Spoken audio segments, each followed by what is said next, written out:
कहाँ कहाँ से, किस किस स्थानों से, किस किस जगहों से,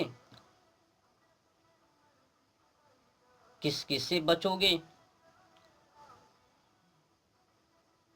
देख लो भाई, तुम्हारे चारों तरफ से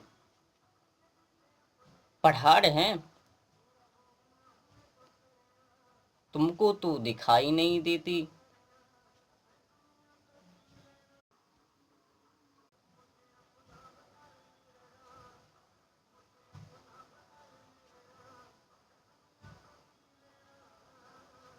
अपनी विद्या को रोक पाना, खास करके ये 12, 13, 14 अंडे से लेकर 28, 30, ये कैसे रोक पाएंगे अपनी विद्या को। काम मुक्ता नजरिया, दृष्टि, अगर युवा पीढ़ी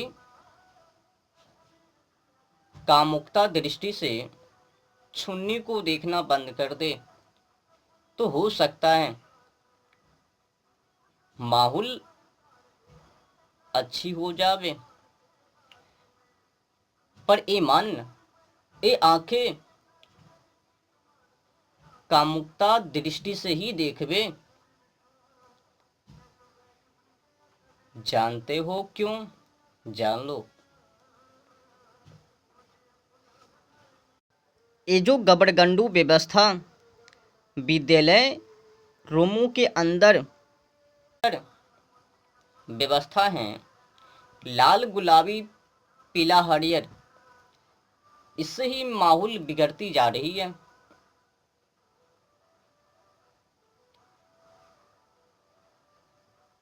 जिसको देखकर, एक दूसरे को देखकर यूं ही काम वासना के प्रति हावी हो जावे, काम वासना से ग्रस्त हो जावे,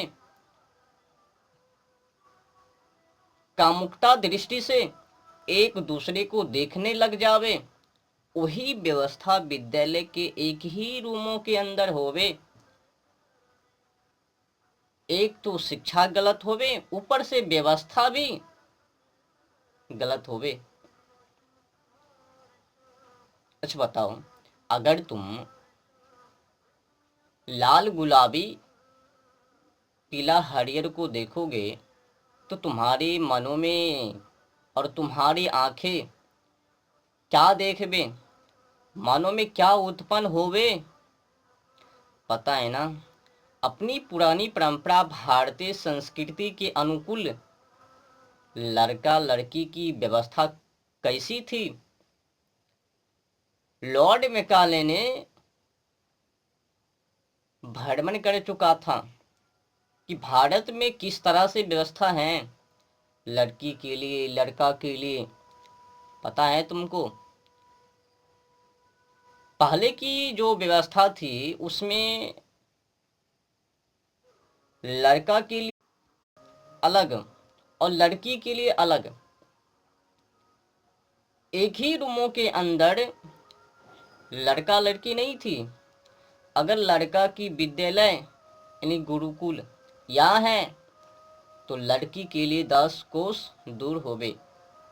ये अंतराल अपनी पुरानी परंपरा व्यवस्था में होवे। पर आज क्या है, एक ही रूमों के अंदर जिससे कि काम वासना उत्पन्न हो जावे और युवा पीढ़ी नवयुवती बिगड़ जावे। तो बताओ, अब परिस्थिति तो बिगड़ी हुई है,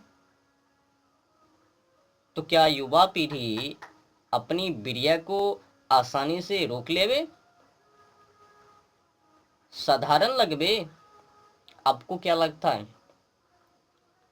कोई भी युवा अपनी विद्या को आसानी से रोक लेवे? जब गबड़गंडू व्यवस्था होवे समाजों में, विद्यालय के अंदर, तो क्या अब आपको आसानी लगवे? तुमको बिगाड़ने के लिए ही एक तो समाजों में गबड़गंडू, ऊपर से विद्यालय के अंदर भी गबड़गंडू व्यवस्था। तुम किससे बचोगे जो कि तुम अपनी बिरिया को आसानी से रोक लेवे। बिरिया को रोकने के लिए आपको तो सर्वप्रथम पहला नंबर अपनी कामुकता दृष्टि को खत्म करना पड़ेगा, और आपके अंदर जो योनि इच्छा है दोनों को बचना पड़ेगा एक दूसरे से। युवा पीढ़ी और नवयुवती दोनों की दृष्टि में कामुकता नहीं होनी चाहिए।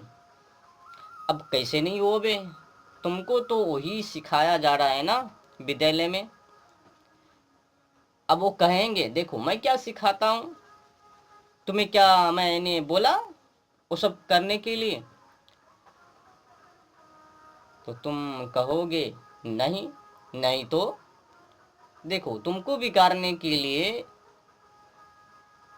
क्या व्यवस्था विद्यालय रूम के अंदर होवे। अब हर कोई व्यक्ति को पता है जो युवा पीढ़ी या फिर नवयुवती